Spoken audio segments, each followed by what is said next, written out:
da mulher como esse ser, ele perpassa muitos pontos, né? Muito tempo na nossa história, e vai ser responsável por nós chegarmos onde nós estamos hoje, inclusive a violência contra a mulher. A gente tem aqui,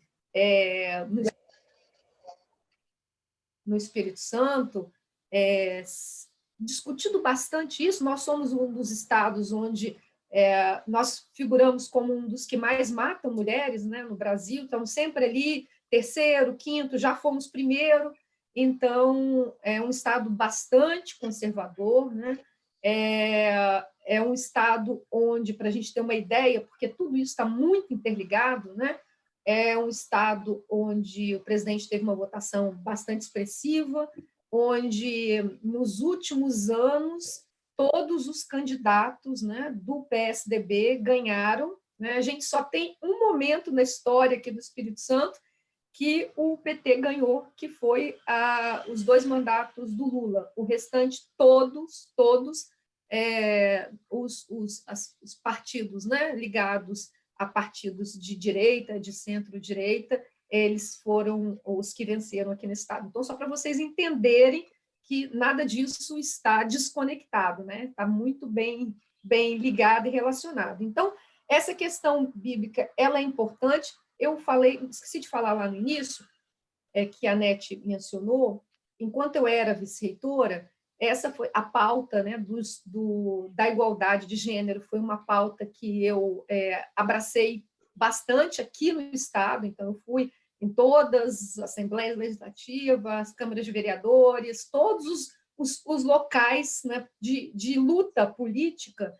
Eu estive presente defendendo isso, e a gente criou esse laboratório, que, na verdade, é um laboratório que congrega grande parte das pesquisadoras e dos pesquisadores aqui na universidade que trabalham com essa temática. Então, a gente tentou fazer essa união, que é o LAPVIM, esse laboratório é um laboratório de pesquisa e extensão, né, de estudo de violência contra a mulher, e nós frequentamos muitos espaços políticos, no Ministério Público, Ministério do Trabalho, muitas ações foram feitas.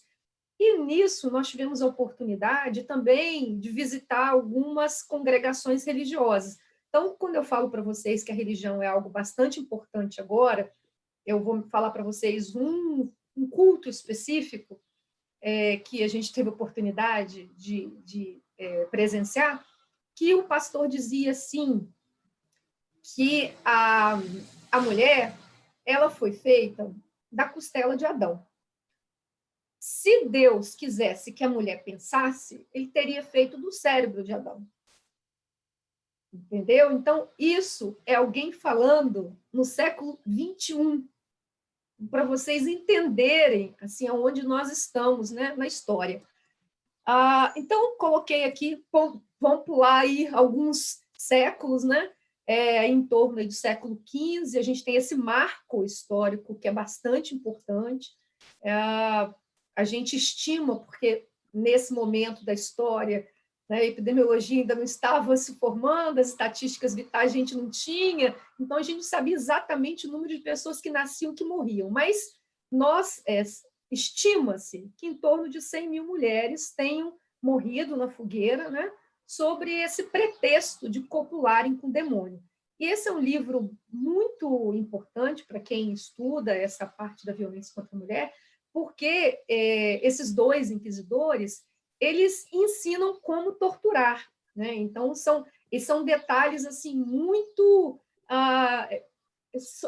com muito detalhe, né? A todas as formas de tortura, até que a mulher confessasse. Então, não existia uma forma de você não confessar com todas aquelas torturas que eram feitas, né?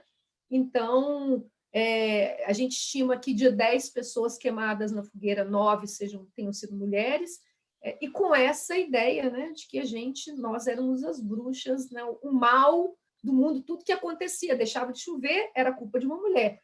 A lavoura não tinha uma boa colheita, era culpa de alguma bruxa. Então, a culpa da mulher foi sendo carregada, né, por esses séculos. Daí a gente dá um pulinho mais, né, na história, E das bruxas, a gente começa a construção da louca, né? Hoje, assim, ainda é utilizado como uma forma ofensiva, né, para a mulher, tudo que, se a mulher fala um pouco mais alto, ela é louca, se ela faz assim, ela é louca. Então, essa construção da louca, da loucura, ela não é algo de agora, né? E ela tem uma conformação, né? Essas mulheres, certamente eu e a Nete estaríamos lá, internadas nesses hospícios, porque são mulheres que são consideradas assim desobedientes, né? Elas são aquela pessoa que tem uma desobediência, um comportamento fora do padrão social, né? E muitas vezes na história as mulheres foram internadas, né, nesses hospícios à época, porque elas eram herdeiras das fortunas. E aí, né, os homens queriam ficar, não queriam a mulher, mas queriam o dinheiro. Então, era mais fácil, o divórcio ainda não existia, então era mais fácil considerar essa incompetência, né, da mulher, e aí você interná-la numa instituição e ela deixava de existir, né? Então, muitas vezes, esse encarceramento teve interesses financeiros e interesse em outra parceira. Então, né, você queria uma outra pessoa, você encarcerava aquela mulher. Tem esse livro que é bastante interessante, que chama Ovelhas na Névoa, que é um estudo sobre essas mulheres, né, a loucura, essa construção da loucura.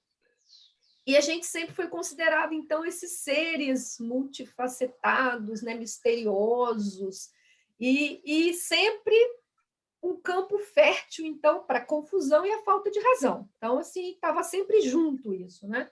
Então, o número de mulheres internadas em manicômios, né, vinha crescendo desde o século XVII, e aí, na metade do século XIX, a gente já era o dobro dos homens, né, nos manicômios. E, coincidentemente ou não, né, isso coincide com o período onde a psiquiatria começa a ser exercida, né, e a gente começa, então, a ser mais diagnosticada de louca. E aí, vou passar muito rapidamente, tem muitas coisas que a gente poderia dizer, mas é só para a gente entender assim, que as mulheres sempre tiveram um papel muito importante na história, mas sempre foram invisibilizadas, né? Então, nós tivemos figuras muito importantes, eu vou falar apenas uma, tem muitas, mas eu vou escolher falar da Olimpíada de hoje, porque a gente tem o atestado de óbito dela, né? Então, assim, porque, na verdade, o decreto de morte, e ele, para mim, é muito emblemático. Então, um pouquinho dessa Revolução Industrial, conquista do voto anticoncepcional, né, que foi a grande liberação sexual aí das mulheres. Então, vou falar um pouquinho da Olympier.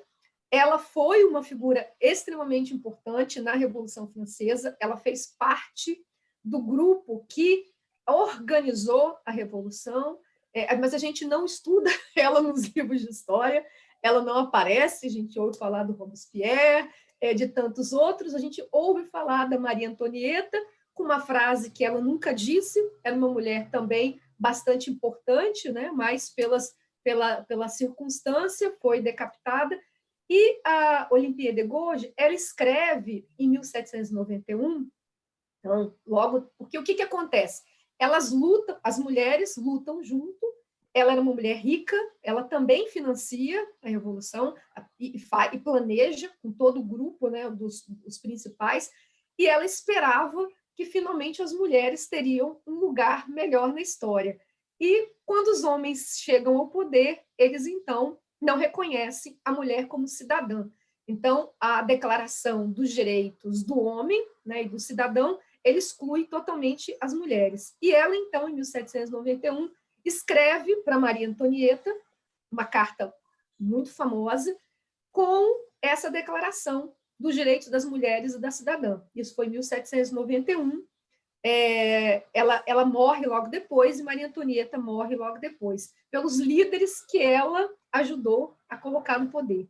Então, eu acho uma história bastante emblemática, tem muitas outras mulheres, mas a gente ouve pouco falar dela, e eu acho que esse decreto de morte dela ele é bastante emblemático. Então, o decreto que ela morreu ali no 14 Brumário, ano 2 da República, né? Olimpíada de Gouges, nascida com uma imaginação exaltada, tomou o seu delírio por uma inspiração da natureza, quis ser homem-estado. Ontem, a lei puniu essa conspiradora por ter esquecido as virtudes que convêm ao seu sexo. Então, é nesse contexto que nós vamos passando pela história, independente de onde nós estávamos, né? Mesmo ali, ela numa posição rica, de uma classe que ajudou a construir e colocar os líderes da Revolução no poder. Mas ela foi, então, foi para a guilhotina, foi guilhotinada, né? Assassinada por eles, por aqueles que ela ajudou. A Revolução Russa, a gente também tem muito pouca, né, assim, informação quando nós estudamos nos nossos livros de história, mas a Revolução Russa, que o calendário é um pouco diferente, né, na época, mas 23 de fevereiro, quando as mulheres tomam as ruas de São Petersburgo, a Revolução Russa ela foi feita pelas mulheres, que é 8 de março, né, era aquela data emblemática, e elas queriam o pão. Elas queriam pão, elas ganham as ruas e começam ali a revolução. Os trabalhadores, os homens, começam a se unir a elas e depois a Revolução Russa não tem mais ponto de não retorno. A União Soviética, depois a Rússia e a União Soviética, é onde nós temos até hoje vários direitos das mulheres bem consolidados, né? A saúde reprodutiva. Então, eles estão muito mais avançados que nós, inclusive as mulheres participaram, né, nas guerras, pegando em armas, né, também participaram nesse sentido. Não sei se alguém aqui já teve a oportunidade de visitar Moscou, mas a gente vê estátuas que é muito diferente de outros lugares, né, estátuas de mulheres na guerra, né, simbolizando essa parte que a gente não vê em outras partes do mundo, né? Então, isso. Vou fechar aqui, só para vocês entenderem que há toda uma história que a gente não conta, né? E tem muitas mulheres, muitas, ao longo da história, que vão fazer, né? Sufragistas, o direito ao voto, são ações que foram muito importantes. Mas, infelizmente, ainda não tivemos, né, os nossos direitos reconhecidos, nós ainda estamos muito atrasados em muitas questões, né, de igualdade de gênero. Hoje, as Nações Unidas, a gente tem a ONU Mulher, né, e as Nações Unidas, um dos objetivos do desenvolvimento sustentável é nós chegarmos a esse mundo 50-50, né, que a ONU coloca, que é quando nós tivermos representação em todas as instâncias de poder, né, de metade homens, metade mulheres. Então, esse mundo 50-50 é um mundo que a gente almeja, mas nós estamos ainda muito longe deles. Alguns países já instituíram cotas, né? Por exemplo, a Suécia, todos os gabinetes de ministro têm que ser 50-50, todos os editais de pesquisa, em todos os grupos de pesquisa, precisam ter representações equitativas de homens e mulheres. Então, tem várias ações que veem isso de uma forma mais global. As sociedades na Escandinávia são hoje as que têm uma maior igualdade de gênero, ainda que nós tenhamos ainda feminicídio, né, morte de mulheres nesses locais, mas é muito pequeno comparado principalmente com a América Latina, onde a gente tem essa raiz, né, do machismo, dessa sociedade patriarcal muito forte ainda, e agora muito dominada por essas religiões, principalmente essas neopentecostais, que voltam com esse discurso, né, bastante dominador. Né? Então, assim, na Covid-19, a gente chega na pandemia desse jeito, com muita desigualdade. Eu não falei aqui, são muitas coisas, mas em 2015, quando nós tínhamos a presidenta Dilma, ela fez uma importante lei, que foi a lei reconhecendo o feminicídio como uma tipificação do homicídio, né? Então, assim, aquelas mulheres que morrem pelo fato de serem mulheres, né? Elas têm uma tipificação, né, do ponto de vista do direito específica, e a gente reconhece como feminicídio para que a gente possa criar políticas públicas melhores, porque quando estava tudo no mesmo bolo, era difícil a gente entender, né? Nós ainda não temos, mesmo assim, de 2015 para cá, né? Nós ainda, vários estados ainda não tipificam essa morte dessa forma, a gente ainda tem muita subnotificação, mas é um avanço, né, que a gente ainda tem aí. Então, nós chegamos na pandemia com nessa sociedade muito desigual, onde as mulheres têm pouca expressão política, ocupam pouquíssimos cargos, né, em empresas, ganham salários na mesma posição, em torno de 30% menores, e ainda são responsáveis por um pouco mais aí, né, de 8 horas de trabalhos semanais diários a mais que o parceiro do sexo masculino. Então, assim, nesse contexto, chega a pandemia, né? E aí, só para vocês terem uma ideia, então, um pouquinho antes da pandemia, né, em 2019, a gente tem os dados aí da segurança pública dos estados, e eu coloquei aqui em regiões, porque não ia ficar muita coisa, mas para vocês entenderem que nós temos, e aí, aquilo que eu falei para vocês, aqueles crimes que foram tipificados como feminicídio, porque a gente ainda tem muita coisa lá em homicídio que devem ser feminicídios, mas que na hora o legislador não tipificou, tá? Porque você precisa que alguém reconheça isso, né? Geralmente são questões legais. Então, nós temos aí o Sudeste e o Nordeste que encabeçam, né, a lista dos que mais matam mulheres, né? Nessas regiões. Os casos de feminicídios eles cresceram 22% nesse período da pandemia, em 12 estados. Tá? Então, isso é um levantamento dessa própria agência, né, da Fundação de Segurança Pública, mas está na EBC, na página do governo, na página oficial, isso, né? Então, começamos com esse aumento durante a pandemia, e aí a gente as pessoas ficaram um pouco surpreendidas, né? Porque subitamente a gente descobriu que as nossas casas não eram seguras, né? Em geral, elas eram insalubres, perigosas e fatais.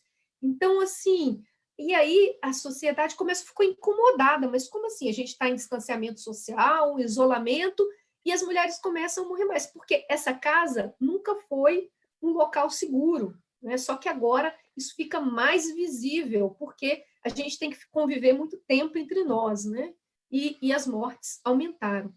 Então, segundo o secretário-geral da ONU, né, um evento do Dia Internacional para a Eliminação da Violência, foi o ano passado, ele usou o termo pandemia para se referir a essas violações que acontecem no mundo inteiro. E assim, não tem diferença ainda que as mulheres negras elas sejam mais, elas morram mais, elas sofrem mais violência, mas a violência contra a mulher ela perpassa todas as classes sociais, ela perpassa relação de raça-cor. Então, a gente tem em todos os estratos, né, essa violência. As mulheres negras elas estão mais expostas, tendo, né, esse pano de fundo, a sociedade patriarcal. Recentemente, eu nem coloquei aqui, acho que saiu semana passada, não sei, talvez Eduardo, a NET tenham mais informações, um estudo sobre a genética, o estudo da epigenética no Brasil, né? Mostrando como que, na verdade, as variações, né, entre os genótipos são pequenos e, em geral, são homens europeus e mulheres indígenas e negras, né? Mostrando que, na verdade, o nosso país, a gente populou o Brasil, né, com muito em relação com muito estupro, né? A gente teve, as mulheres foram agredidas, né, muito, e esse estudo genético saiu semana passada sobre isso. Ele revela isso de uma forma assustadora, né? Como que isso foi acontecendo, e a gente já sabia, já tinha muitos relatos na história, né?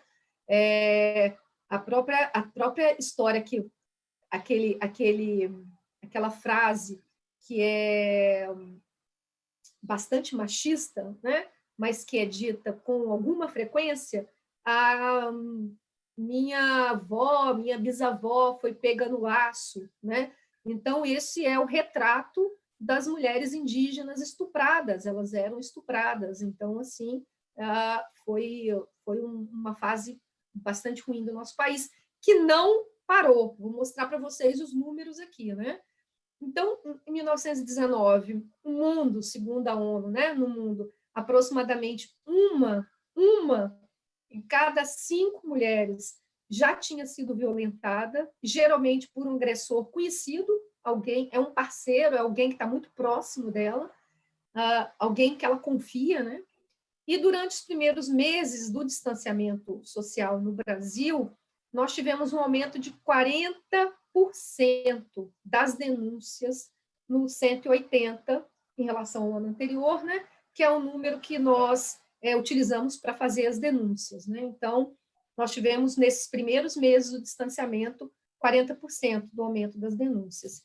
E a gente tem que entender que isso é bem difícil, não foi só no Brasil, tá, gente? Assim, isso aconteceu em vários países do mundo, inclusive na França, e a França estabeleceu uma ação muito, muito interessante, porque as farmácias, porque o que acontece? A mulher não conseguia, como ela está sob a vigilância do marido, do parceiro, né? Ela não conseguia ligar, ela não conseguia telefonar, porque ele estava vigiando, entendeu? Então, o que a França foi a primeira que teve essa ideia, e a gente, o mundo, depois a gente copiou de alguma outra forma, mas as mulheres, elas chegavam na farmácia e tinha uma palavra que elas falavam, agora esqueci aqui, mas era uma palavra, assim, doce, e aquilo dizia para a pessoa que estava atendendo que ela estava sendo violentada, ela precisava de ajuda, tá? Então, assim, foi uma forma, então, para vocês entenderem que até para fazer a denúncia é difícil, né? Então, assim, várias estratégias foram criadas. Aqui no Brasil foi um X vermelho na mão, né? Então, você chegava, mostrava um X vermelho na mão, a pessoa sabia que você precisava de ajuda, então chamava né, a polícia. Então, essas foram muitas situações que aconteceram para a gente entender, né, o que é, mas isso não é de hoje. Então, a outra frase emblemática, né, em briga de marido e mulher, ninguém mete a colher. A gente tem feito uma campanha, pelo menos nos últimos 5 anos, de que a sociedade precisa meter a colher, sim, tem que denunciar, tem que ligar para o 180. Recentemente, aqui no Espírito Santo, teve uma mulher que foi assassinada pelo marido, e ela gritou a noite inteira, ela apanhou a noite inteira. Tá? Ela morreu de tanto apanhar, tá? Ela apanhou a noite inteira. Nenhum vizinho ligou para a polícia, ninguém chamou o socorro, e ela gritava socorro. No outro dia, as pessoas ficaram impressionadas porque ela estava morta, entendeu? Mas os vizinhos ouviram o grito a noite inteira. Então, é preciso que a gente diga que a sociedade, isso é um problema nosso, é um problema da sociedade, a gente precisa denunciar. A denúncia, ela é anônima, você não precisa se identificar, mas é importante que a gente denuncie, né? O número 180 é para o Brasil inteiro. Então, a violência contra a mulher, eu quero dizer assim, a gente está focando, né, nessa violência doméstica, mas ela é muito maior que isso. E eu quero citar aqui o exemplo da nossa jogadora de vôlei, né? A Carol, que recentemente teve no final de um jogo, né, onde eles tinham vencido, e ela estava fazendo os agradecimentos, já não constava, como eles chamam assim, na súmula, né, do jogo, a súmula do jogo já tinha sido fechada, e ela gritou fora Bolsonaro. E ela agora está respondendo como uma ação criminosa que ela tem, porque ela falou, né, fora Bolsonaro. Nós temos que lembrar, inclusive, que a seleção masculina de vôlei, durante a campanha de Bolsonaro, fez campanha para ele, inclusive quando ganharam as medalhas, né? Então, assim, e não tiveram o mesmo tratamento da Confederação Brasileira de Vôlei. Então, para vocês entenderem como é o tratamento entre homens e mulheres e a resposta para qualquer ação das mulheres, ela é muito mais violenta, tendo em vista a própria Marielle, que é um exemplo emblemático aí dessas questões políticas, de quando uma mulher fala, né, uma mulher ela se levanta para falar e denunciar alguma coisa, a violência contra ela é muito maior e é uma tentativa de queima na fogueira, se não simbólica, né, algumas vezes efetiva mesmo, né, como o caso da Marielle. Então, já vou aqui caminhando para o final, né, assim, como que a gente pode mudar isso, né? A gente precisa de informação para prevenir, então, é muito emblemático que no nosso Plano Nacional de Educação, e a gente só muda tudo pela educação, né? Nós aqui somos educadores, somos professores e temos assim a consciência do poder da educação. E quando o nosso Plano Nacional de Educação, praticamente todos os estados impedem que as discussões de gênero sejam incluídas, né, nos currículos escolares, isso é uma prova muito emblemática de que nós não queremos falar sobre isso, né? Logo depois da retirada, né, da questão de gênero do Plano Nacional de Educação por praticamente todos os estados, nós tivemos a tentativa daquela lei da mordaça, né, que era para definir o que o professor podia ou não dizer, né, na tentativa de que só a família poderia discutir alguns temas. Mas a gente está mostrando aqui desde o início que não é a escola, né, não são as instituições de ensino que são as principais violadoras dos direitos das mulheres e das crianças nesse país. É a família, é sempre a família, mais de 90%. Então, é muito... na verdade, a escola é o local que protege a criança. A escola, muitas vezes, denuncia os maus tratos, né? Acho que a maioria das vezes é a escola que denuncia os maus tratos que a criança está sofrendo para o conselho tutelar, e aí uma série de ações, né? São disparadas. O acesso a métodos contraceptivos, não discutir sobre gênero, não discutir sobre o corpo, né? E principalmente esse pecado que é falar, né, sobre as relações sexuais, sobre o corpo da mulher, né, sobre prazer, sobre orgasmo. Então, assim, é algo que nós ainda no século XXI não conseguimos transpor, né? E é nesse lugar que nós estamos. E, é claro, entre os direitos reprodutivos, o direito ao aborto seguro e legal, né? Para que as mulheres não morram. Muitas mulheres morrem nesse país, e são as mulheres pobres. Nós temos mais de 800 mil abortos nesse país. Aquele aborto que não é legal, né? Que é considerado ilegal. E a sociedade precisa entender que ele não vai deixar de existir enquanto a gente não mudar uma série de coisas, inclusive poder ensinar e discutir sobre isso, né? Para que as mulheres não morram, as mulheres pobres, que vão se submeter a práticas inseguras. É isso que acontece no Brasil. O aborto mata as mulheres pobres. As mulheres ricas, elas não deixam de fazer aborto. Elas só vão pegar um avião e ir para o Uruguai, ir para outro local onde o aborto é permitido, ou então em várias clínicas clandestinas no Brasil que cobram um dinheiro bastante expressivo para realizar esse aborto. Então, assim, é uma hipocrisia que nós estejamos aqui com uma ministra de mulheres que faz o que fez, né? E, principalmente, a gente tem aqui, eu vou falar aqui o último caso, inclusive, aqui do Espírito Santo. Esse é só para dizer para vocês, e eu queria falar especialmente disso daqui, nós temos no Brasil, esses são dados de 2019, né, que a gente não tem de 2020 ainda, 180 estupros por dia. Por dia. Então, assim, essa é uma sociedade extremamente violenta para nós que somos mulheres. Ela é uma sociedade muito desigual e é uma sociedade violenta. Então, quem diz que o brasileiro é super gente boa, o brasileiro é violento. Os homens brasileiros são violentos. E por que que a gente faz isso? Nós vamos criando essa violência, né? A violência sexual, no ano de 2019, nós tivemos 66.041 mulheres que sofreram violência sexual, né? Então, isso equivale a esses 180 estupros por dia. E a cada 2 minutos, então, aqui, enquanto a gente está falando, muitas mulheres já foram agredidas, né? A cada 2 minutos, nós temos uma mulher agredida na sua própria casa, aqui no Brasil.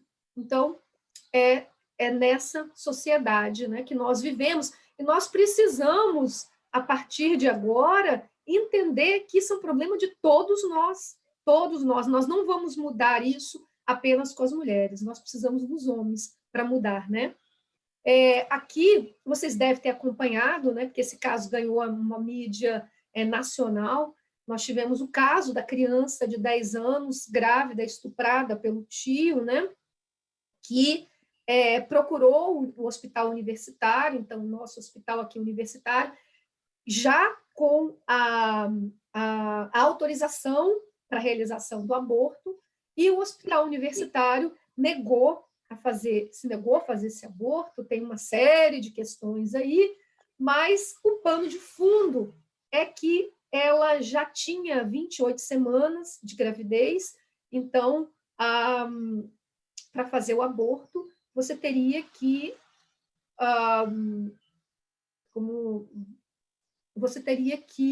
impedir, né, matar, na linguagem dos fundamentalistas, aí, o feto.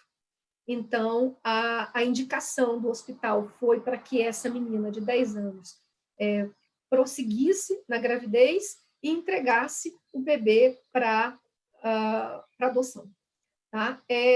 Eu acredito que só faz isso quem nunca teve, né? Nunca ficou grávida, para entender o que é, né, uma gravidez e os riscos de uma criança de 10 anos que foi estuprada, né? E que aquele feto é fruto de uma violência. Então, assim, são questões bastante complexas. A criança, então, teve o seu direito garantido aqui pela Secretaria Estadual de Saúde, que colocou essa criança num voo e foi para Pernambuco, e essa criança, então, fez o aborto lá, né, em questão de forma segura, e deu tudo certo. Vocês se lembram que lá no hospital onde ela fez o aborto, a ministra interviu aqui, eles conseguiram, ainda está em investigação, ninguém sabe exatamente por quê, mas alguém fotografou o prontuário dessa criança. E no prontuário dessa criança dizia para onde ela estava sendo transferida. E eles, então, ficaram sabendo onde ela estava sendo transferida. Vocês certamente acompanharam o que aconteceu. As pessoas foram para frente do hospital e gritavam para a criança de 10 anos que ela era uma assassina. Eu posso dizer para vocês que o tio foi preso e não teve ninguém que foi na frente da delegacia chamá-lo e gritá-lo de estuprador. Então, é nessa sociedade que nós vivemos. Aqui, para dizer para vocês, né, o estudo foi lançado agora, dia 24, o estudo da PNUD da ONU Mulheres sobre os direitos políticos, né, e o Brasil ocupa agora, o Brasil só está caindo nos últimos anos, e a gente ocupa agora a 9ª posição, né, dentre os 11 países da América Latina, onde as mulheres têm menos representatividade política, né, ocupam menos cargos de decisão, e tem, então, né, os seus direitos políticos menos respeitados, né? a gente tem acompanhado desde a última eleição, a gente tem uma lei de cotas na política, né? A gente tem que ter 30% de representatividade das mulheres, mas é uma mentira, né? As mulheres também são utilizadas apenas o nome para que cumpra, né, essa lei e a gente efetivamente não tem essa lei de cotas garantida da forma que seria correta, né? Então, é nesse lugar que nós estamos, como a Anete falou, né? Me coloco também aqui nesse local, né? Nesse lugar, porque fui eleita reitora da Universidade Federal do Espírito Santo e não fui nomeada pelo presidente exatamente por ser quem eu sou, uma pessoa que se define como feminista, como uma ativista pelos direitos humanos e alguém que efetivamente sou contrária, né, a esse governo que está instalado e que transformou esse país naquilo que a gente está vivendo hoje. Então, a pergunta que eu termino para vocês, né, que eu devolvo para vocês para a gente discutir, é como mudar, né, milênios de opressão e controle ao corpo da mulher. As respostas, a única resposta que me vem, né, é pela educação, e a gente não vai fazer isso sem os homens, né? Nós precisamos de todos nisso, porque por muito tempo o feminismo nós só falávamos para nós mesmas, né? Nós falávamos para as outras mulheres.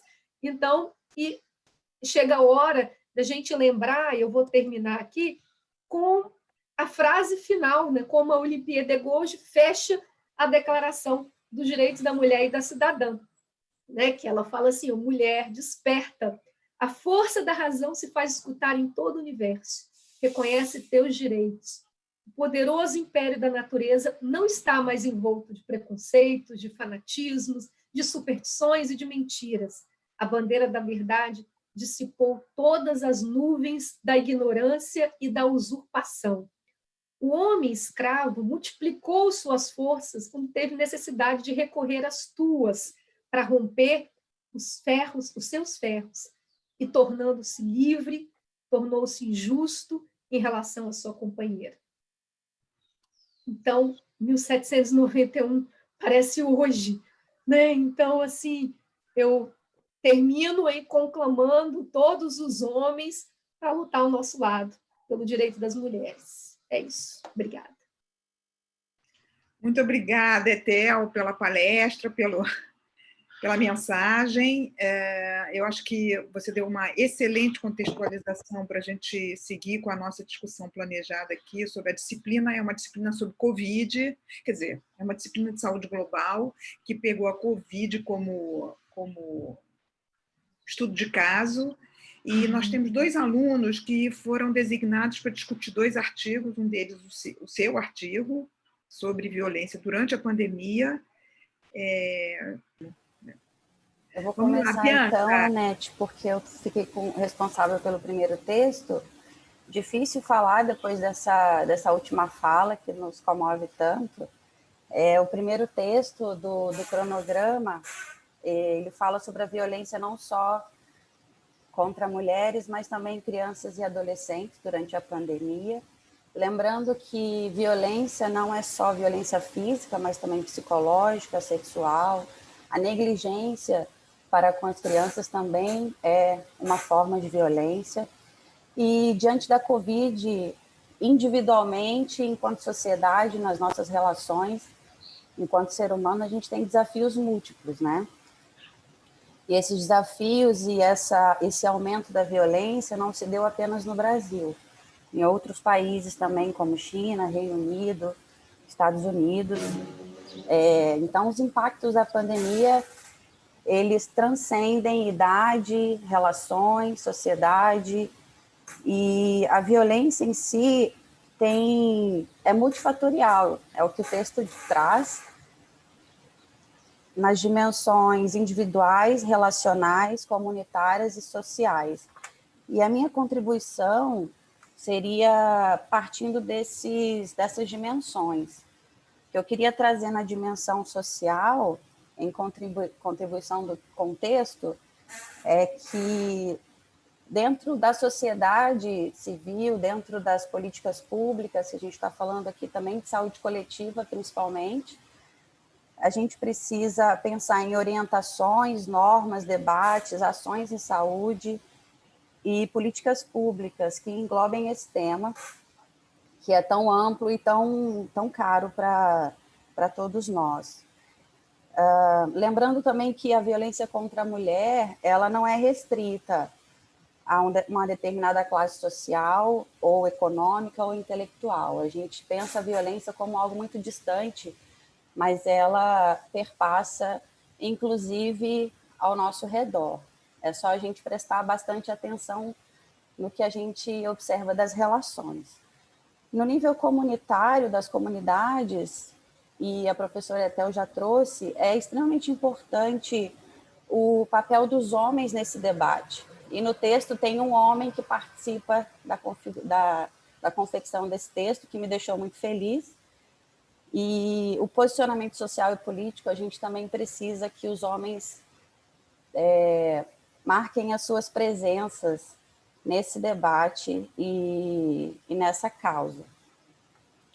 Também no âmbito comunitário é importante a gente falar do cuidado, do respeito e o acolhimento e o sigilo diante do acolhimento a essas mulheres, crianças, idosos e pessoas que sofrem violência, né? A violência enquanto uma questão epidemiológica, política e também social.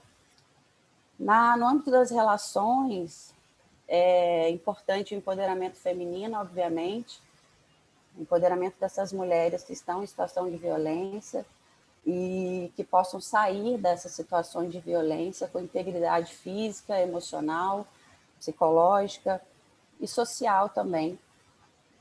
Então, é importante que a gente se lembre que, com relação aos homens, não basta não ser violento. É importante ser contra a violência. Então, um posicionamento um pouco mais enfático, a gente lança esse desejo e essa súplica que os homens também estejam do nosso lado com relação a essa causa. E além disso, que todos nós possamos nos responsabilizar.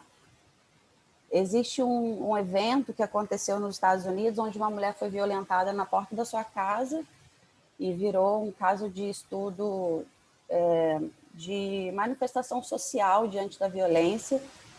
Eu não me lembro exatamente o nome do caso, foi há algumas décadas, e o que observa é que as pessoas, a comunidade, a sociedade em si, o ser humano, ele espera alguém se manifestar primeiro para poder se manifestar. Então, o pensamento é, alguém vai fazer alguma coisa, alguém vai tomar frente. E, diante disso, ninguém faz absolutamente nada, porque todo mundo está esperando que alguém faça, que alguém se prontifique.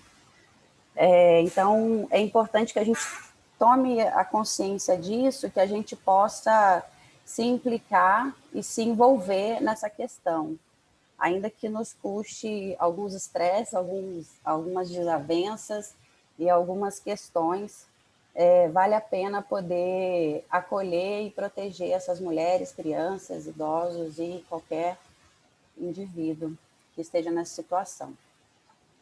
Existe um documentário que eu achei muito interessante, que chama The Mask You Live In, que The Mask, de a máscara, e You Live In, de onde a máscara que eu habito, como se fosse isso.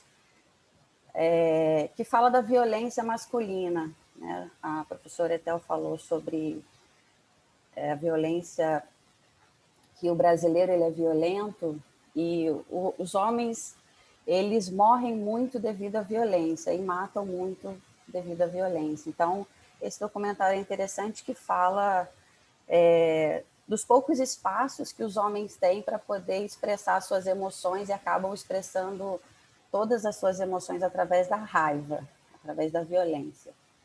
Então, é importante a psicoeducação, ou a educação emocional desses homens, e individualmente, né, já que a gente está falando de todas essas dimensões, no âmbito individual, é importante que todos nós possamos desenvolver empatia, buscar tratamento quando existe algum nível de estresse, de impulsividade, agressividade, irritabilidade.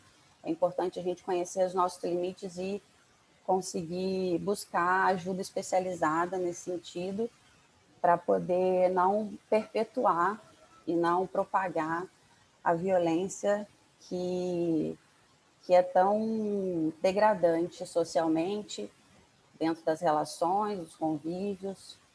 Então, é importante que a gente possa adequar nos mínimos detalhes as nossas relações enquanto relações que convergem para um bem-estar social e não para uma violência entre esses atores sociais. Seria isso a minha contribuição. Obrigada.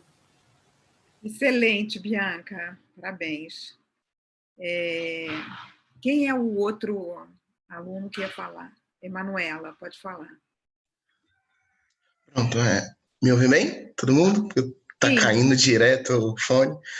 Mas então, gente, inicialmente eu agradecer a oportunidade, ainda mais com a própria autora do artigo que eu peguei, que é a professora Etel. No artigo não tem a contribuição de uma figura masculina, são 3 autoras, a Pamela e a Leila também, né? E o foco, né, a temática seria sobre diretamente o isolamento social, que é até o título, e o aumento da violência doméstica e o que isso nos revela.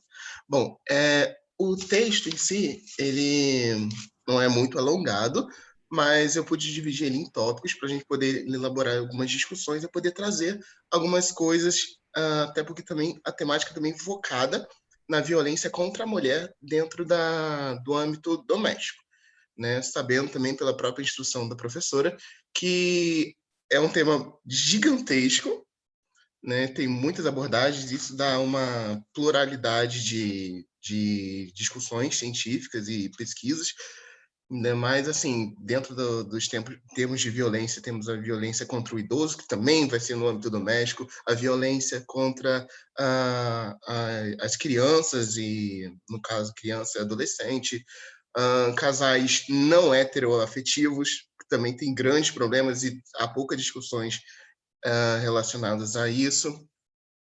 Mas, assim, dentro do esboço, né, da pesquisa, o objetivo geral ela está associado ao estabelecimento da relação mesmo entre o aumento da violência doméstica e o isolamento social dentro da pandemia da Covid-19.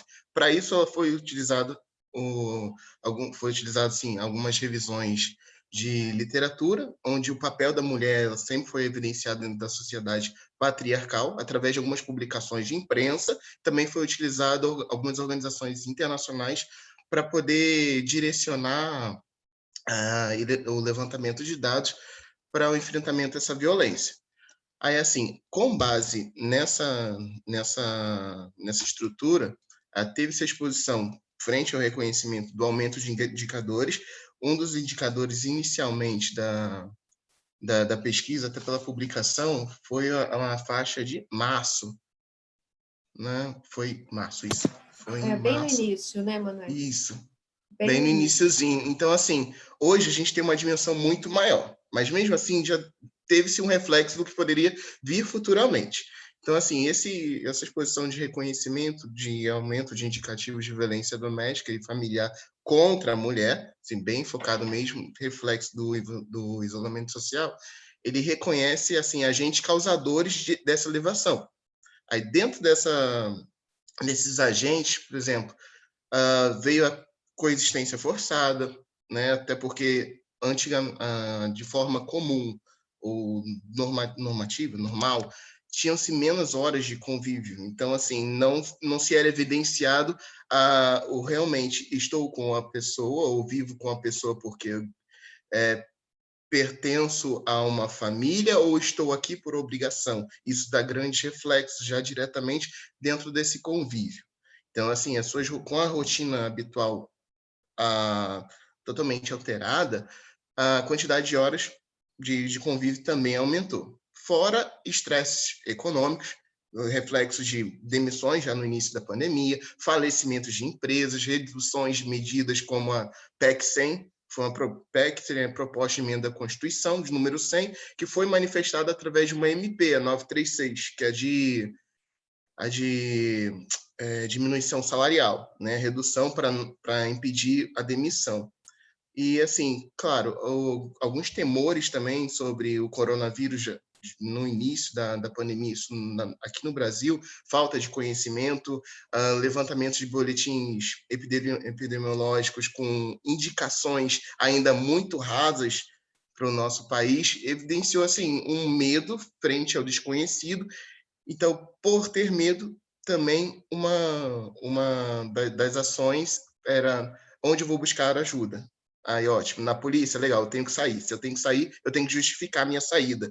Essa justificativa de saída, até para poder, por exemplo, ir visitar um parente ou conversar ao telefone, é altamente controlada por quem normalmente tem um comportamento opressor e dominativo.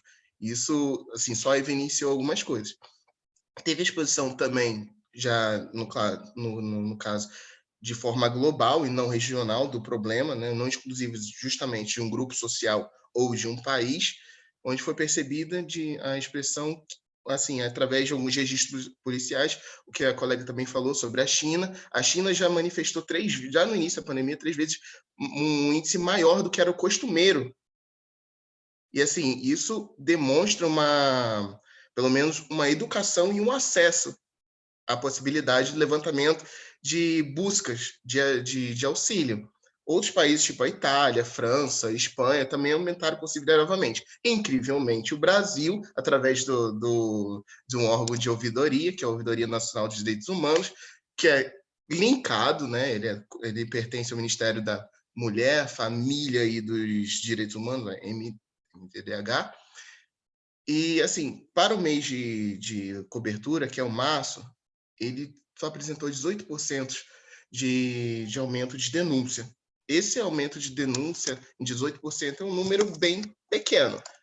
Então, assim, são dados um pouquinho embaçados. Eu acredito que, em referência ao histórico brasileiro, tá? Para feminicídio, violência contra a mulher, e também atendimento a mulheres que buscam atendimento por acidentes domésticos em UPAs ou em UBS da vida, uma clínica de família, um PAN, se for na Baixada, assim, por motivos de agressão até diretamente, é bem maior. Então, esse índice, eu acreditei, está bem subnotificado, até para não gerar tamanha repercussão. Acredito, até porque também veio um dado do governo, eu gostaria de ver outras fontes para poder ter uma base comparativa, não somente um dado de corte transversal, né? Um dado epidemiológico de corte transversal de uma fonte específica. Bom, dentro ainda dessa perspectiva, a questão de ficar em isolamento social aumentou a vigilância, né, o bloqueio do contato de mulheres com parentes, amigos, eu falei um pouquinho anteriormente. E isso geralmente está associado ao controle do homem pela figura patriarcal e também pela dominação financeira das atitudes domésticas. E esse gatilho, inclusive essa foi a palavra muito, muito, muito legal dentro do texto, né? Ele vem com a perda de dominação, ou pelo menos da ideia de posse, que ele está perdendo algo. Essa perspectiva de macho provedor, né? Vem quando a mulher, por exemplo, ela tem uma possibilidade, uma forma de captar renda, ou seja, ela tem um trabalho e esse trabalho impulsiona o comportamento mais ativo e autônomo da mulher. E isso, para um parceiro mais tradicional, ele vem como uma diminuição de poder. Ou seja, ele está perdendo ela, ou então a qualquer momento ele não tem mais a posse daquela pessoa, ou dos filhos, por sinal. E assim, de forma mais geral, o que eu tenho visto, o que eu também pude perceber dentro do texto, é que a violência contra a mulher dentro da pandemia de Covid-19, ela também reduziu o acesso aos serviços de saúde e também policial, né? Porque normalmente são os primeiros pontos de contato das vítimas de violência com a rede de apoio. entendeu? E, assim,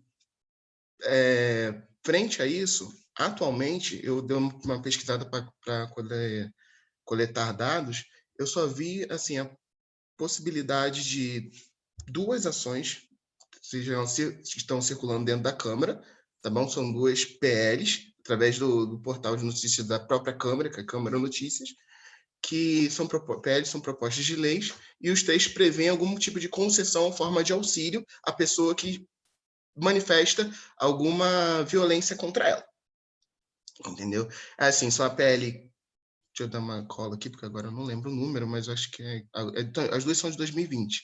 É 4062, que ela prevê o auxílio de meio salário, e assim, mas é concedido por 6 meses, prorrogável por uma vez, tá? E a outra PL é a 4143, que institui o programa de aluguel social para mulheres vítimas de violência doméstica ou familiar. Esse benefício já altera um pouquinho para R$600, que também é pago durante 6 meses, só que a vítima ela tem que estar sob a proteção de medidas, no caso, tem que estar dentro da política de prevenção ou de medida protetiva, no caso da Lei Maria da Penha. E também tem que estar matriculado em algum curso de capacitação profissional. São 2 formas legais? São. Agora só tem um grande problema. Nenhuma delas, assim, nenhuma das 2 propostas, ela assim prevê a inclusão da vítima dentro do programa de auxílio habitacional, mesmo que seja temporário, né, no mesmo dia da ocorrência do fato.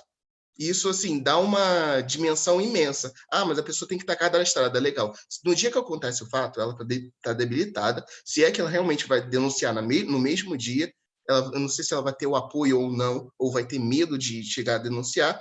E mesmo que ela chegue a denunciar, ela vai ter que voltar para casa.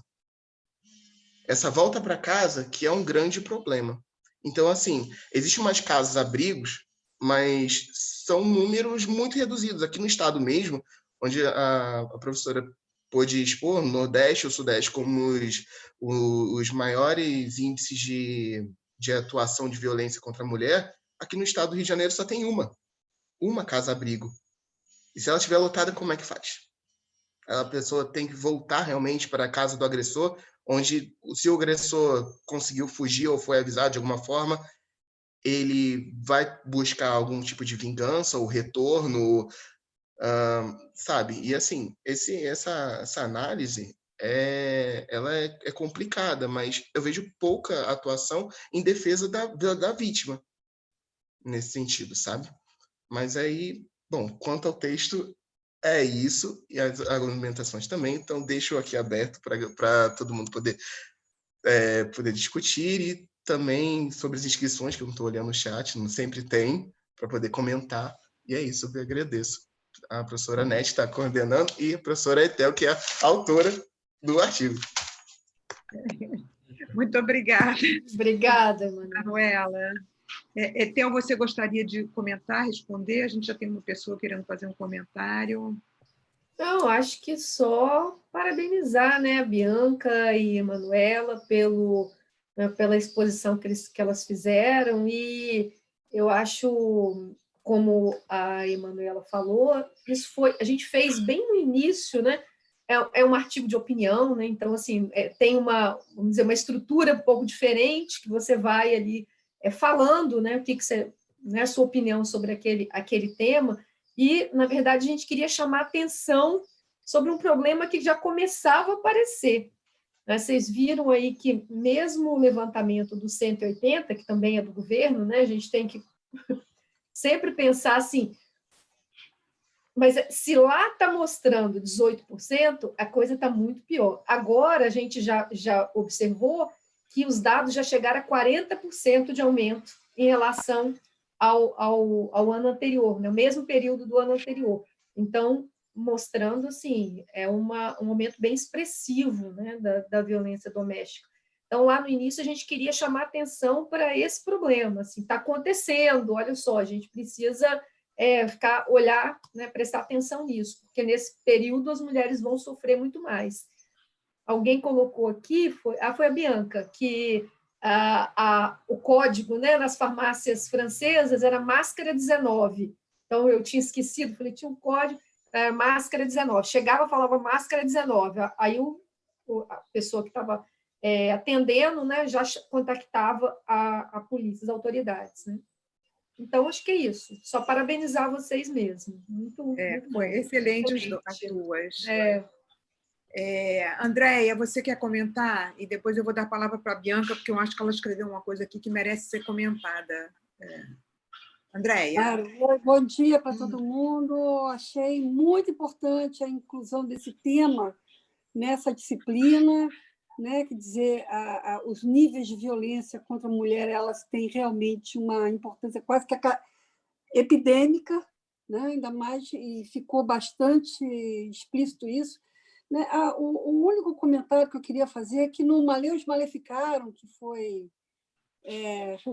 que a Etel fez uma referência ali no começo, ali o manual da Inquisição coloca que a palavra feminina quer dizer menos fé, quer dizer, menos fé. A mulher não era considerada uma pessoa, é considerada uma coisa. Por isso que ela não tinha fé, fé menos, né? Feminina. Então, assim, isso poderia ser, digamos assim, os primórdios do soft power, né? Quando utiliza-se um valor para a dominação de um grupo sobre outro, no caso dos homens contra as mulheres, em relação às mulheres. É isso. Obrigada. Adorei todas a palestra da professora Tel e dos colegas aqui. Valeu. Bianca, o que você queria comentar, por favor, sobre o projeto de lei que a Emanuela... Achei muito interessante a Manuela trazer essa questão dos projetos de lei, e uma das coisas que ela disse foi a obrigatoriedade dessa mulher que denuncia a agressão estar vinculada a algum curso de capacitação. Esse pré-requisito já impossibilita a proteção de uma determinada classe social, né? E no texto primeiro, que foi o que eu apresentei, que a coordenação foi da Emanuele Souza Marques, que é do IMS,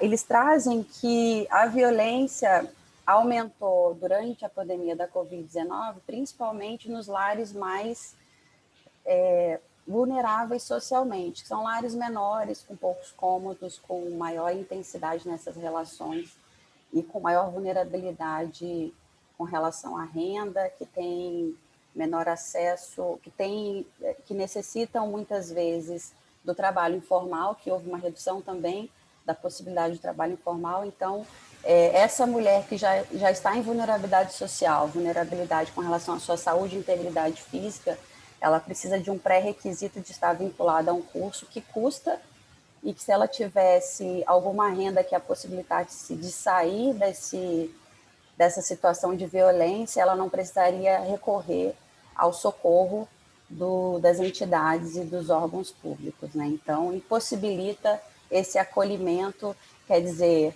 você está sendo violentada, mas cadê o comprovante do seu curso que você está fazendo? O que uma coisa tem a ver com a outra, né? Então, assim, é completamente lamentável, infelizmente, essa PL tem esse equívoco.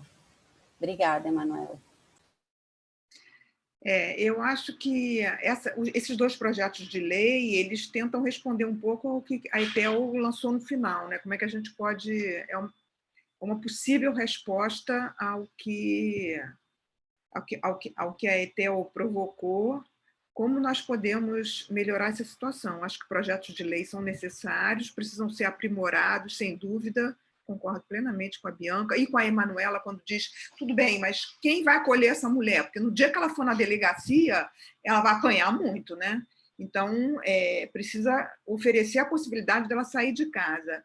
Eu queria perguntar também para a ETEL ou para alguém, se alguém sabe, o Bolsa Família, nos lares onde há uma mulher, é a mulher que recebe o dinheiro, e isso foi feito dessa forma justamente para empoderar a mulher e torná-la mais independente e tornar ela,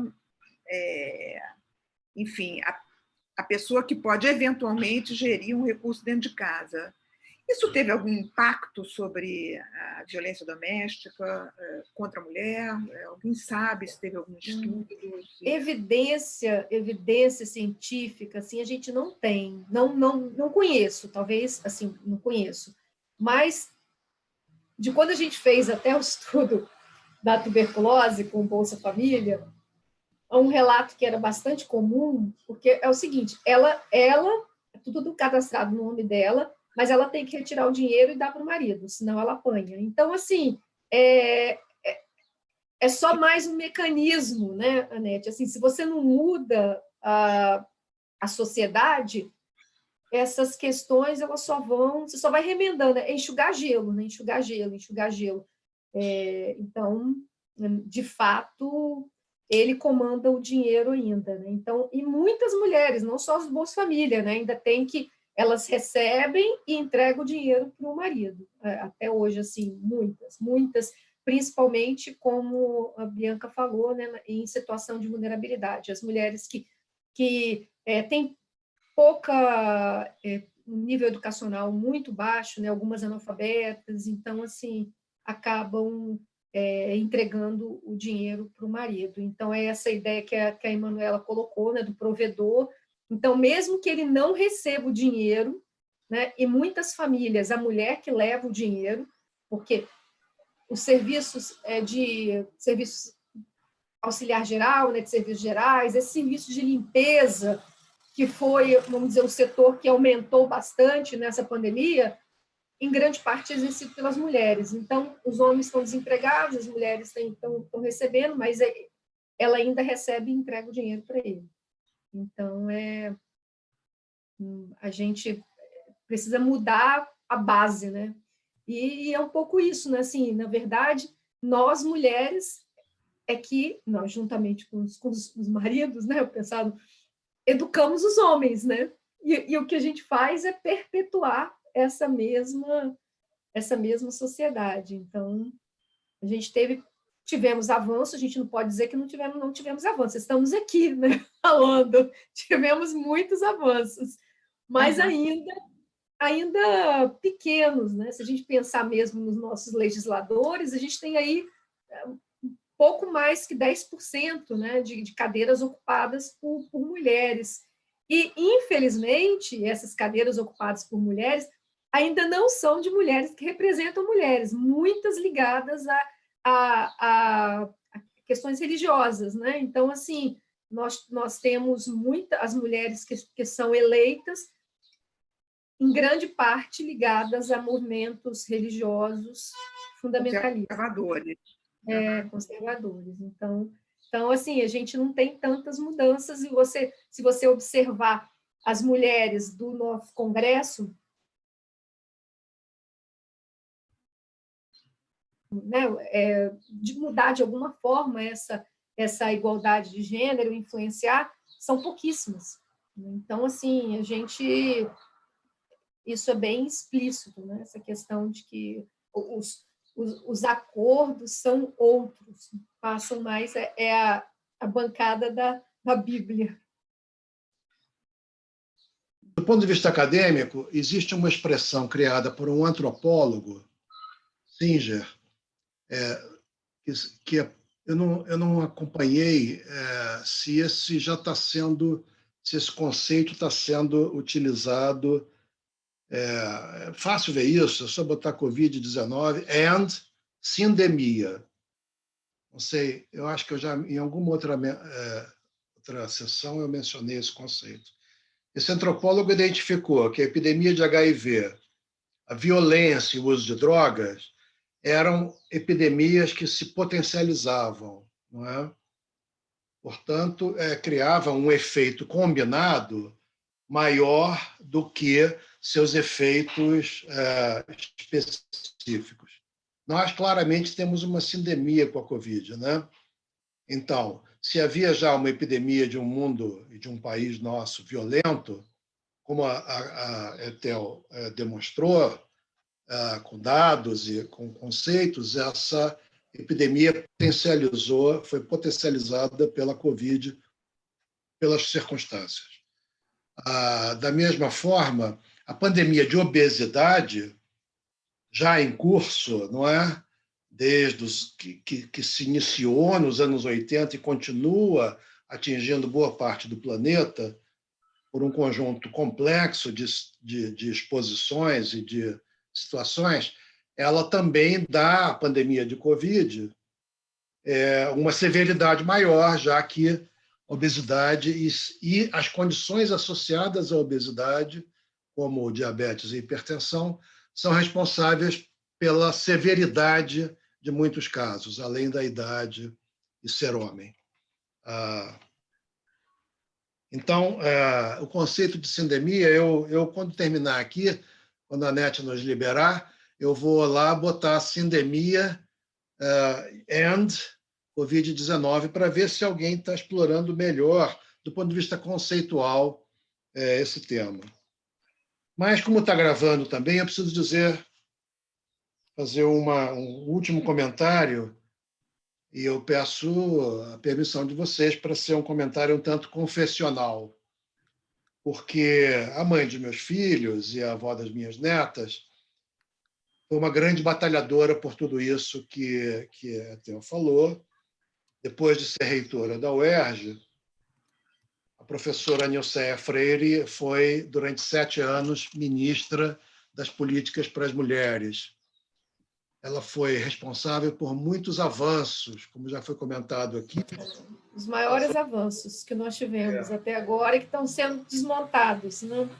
Exatamente. A Lei Maria da Penha, uma atuação transversal com saúde, educação, direitos humanos, no âmbito da comissão da OEA e da ONU Mulheres. Ela teve uma atuação internacional e eu queria deixar isso registrado aqui, porque ela faleceu em dezembro e vai ficar gravado aqui a minha homenagem. Foi uma grande perda. Nossa homenagem. Uma mulher que fez a diferença na história das mulheres do Brasil. Pois é, eu acho que, assim, dentro dessa fala, acho que a Lei Maria da Penha é um grande avanço. Eu concordo que não é suficiente, e eu acho que a Bianca fez uma ponderação que é muito importante. Aliás, a Bianca e a Emanuela, acho que são 2 ponderações absolutamente importantes. A Etel até completou, não adianta dar o dinheiro se você não dá o poder, porque resulta no que a Etel viu, e também você tem que dar as condições para que a pessoa possa fazer a denúncia. Então, eu concluo, Etel, que dentro da tua pergunta, eu acho que a resposta é sempre a mesma para tudo. Acho que é a educação e acabar com a pobreza, porque Concordo. Compreendo também que são 2 tarefas nada fáceis, mas eu acho que, do nosso ponto de vista, é votar melhor, né? Eu acho que isso que eu estou falando significa que precisamos votar melhor. Essa eleição é fundamental, né? Essa eleição que vai escolher os prefeitos, vereadores, porque é nessa base aí que os deputados e o presidente vão se elegendo, né? Então, acho que essa eleição é fundamental. E a gente nunca em geral, né, vamos dizer, nós, na academia, a gente nunca se envolveu muito assim, né? Então, acho que é hora da gente sair dos nossos muros e realmente a gente precisa se envolver mais nesses projetos, né? E falar mais, né? De querer saber quais são os projetos para a educação de cada prefeito, de cada governador que a gente elege. Aliás, a educação básica está na mão do município, né? Então, assim, é muito importante escolher bem o seu candidato, conhecer o programa dos candidatos. Os candidatos têm programas de 15 páginas, de 10 páginas, é ridículo. E, enfim, trabalhar para que... Eu acho que o auxílio é sempre... O auxílio direto, né? É sempre uma questão emergencial. Eu concordo que ela tira a pessoa da situação, ela reduz, reduz um pouco a vulnerabilidade, mas você precisa ensinar o pescador a pescar, você precisa educar para que essas pessoas possam encontrar empregos mais decentes e posicionamentos na sociedade que sejam mais dignos, né, da condição. Exato. Criar essas oportunidades, né? Acho que ter essas... Porque o que a gente tem visto, e aqui no Espírito Santo mesmo, a gente faz uma crítica, né, ao governo, porque, assim, você fala nesse mesmo que a Manuela falou, os cursos de capacitação, assim, costureira, cabeleireira, coloca a mulher no mesmo lugar, entendeu? Então, assim, a gente precisa mudar isso, né? Não pode... maquiagem, cabeleireira, costureira, é a mesma coisa, assim, nem nada contra isso. O negócio é que não pode ser só isso, né? Você tem que criar oportunidades, porque às vezes eu não quero fazer isso, eu não sei maquiagem, não tenho interesse nenhum, não quero ser cabeleireira e eu não quero costurar. Então, é preciso ter outras possibilidades, como você falou, né? Então, assim, a habilidade da pessoa é outra, mas a oferta da gestão pública é muito limitada e ainda coloca a mulher na questão de cursos, vamos dizer assim, femininos, né? Do ponto de vista da sociedade. Então, é algo que a gente precisa também criticar, né? Para ver se melhora. João, hoje você não vai falar, não? Eu estava até falando aqui com a Karen e a Melissa que eu queria ficar mais calado hoje para dar espaço para vocês poderem falar. Mas eu tenho uma dúvida, não sei se ela cabe à aula, que eu tenho visto pesquisas sobre as mulheres se infectarem mais com Covid do que homens, sendo que homens vão mais a óbito do que mulheres. E aí eu queria entender se isso tem, de fato, uma relação de gênero, em relação a...